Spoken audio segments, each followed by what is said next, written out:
Just have a look at where India stands. In fact, how will the world respond? Because if the biggest economy in the world suddenly cuts its tax rates, everybody's going to go there and you're going to forget the rest of the world. So you have to react. Let's have a look at what tax rates around the world looks like. Let's take some countries.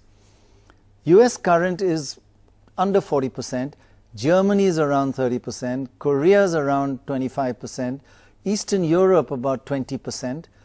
And they want, Trump wants to cut US rates to 15. That's lower than all these countries. That's right. What a huge change that's going to make. Yeah, I think that some of his tax proposals are very significant, and I think could be a major game changer as far as countries like India are concerned, because countries like India have historically done well by attracting a lot of foreign investment, or at least using that to sort of aid growth.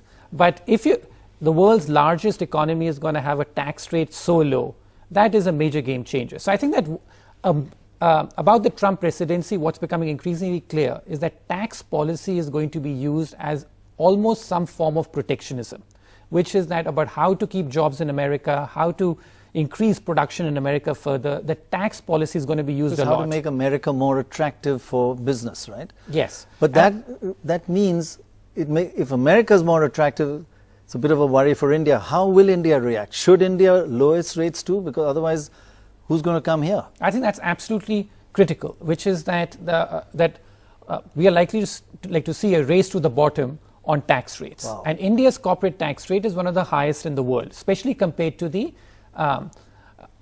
East Asian countries and other manufacturing hubs in the world. India has a pretty high tax rate, Eastern Europe or East Asia. So it is going to be absolutely critical for India to lower its corporate tax rate if it wants to compete in the global marketplace. And there's a second tax proposal which is even more dangerous as far as India is concerned. The first one is pretty straightforward, which is America cuts back its corporate tax rate. India needs to try and respond to that to remain competitive. The second tax proposal is even more dangerous, which is he's speaking about something called a destination tax, which is really that that depending on where you produce the good, you will be taxed accordingly. So to put it very crudely, that would mean that if something is produced in America, it will not be taxed or very low taxes. And if something is produced abroad and imported into America, the taxes are going to be much higher. Wow. So that destination tax proposal is gaining a lot of play in America. The probability that gets passed is not as high as a corporate tax rate cut, but it is likely to do. And I think this has very major implications to the other point we're going to speak about, that we are in an era of deglobalization. Right.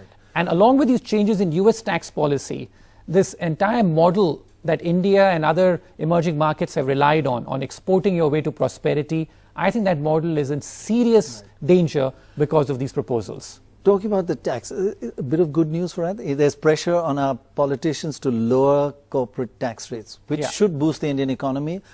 Although there are political risks to it, people say you're pro-rich and you're not thinking about the poor, etc. But India this is going to put a lot of pressure to reduce taxes in India in this budget, if not this one, the next one. No, I think it has to be this budget, because you can't be reactive to this, right? Because in terms of the factors that India's corporate tax rate is very high, and although there's a game plan to reduce it gradually over the next 3 to 4 years, but the rate is still very high, and especially in this change environment, we have to react to it. So I think that we have to almost take it for granted that America's corporate tax rate is coming down significantly. Whether it's in 15 in one shot or it's over a period of time is the only detail which has to be worked out. And if the destination tax also comes through, that really puts the pressure even more.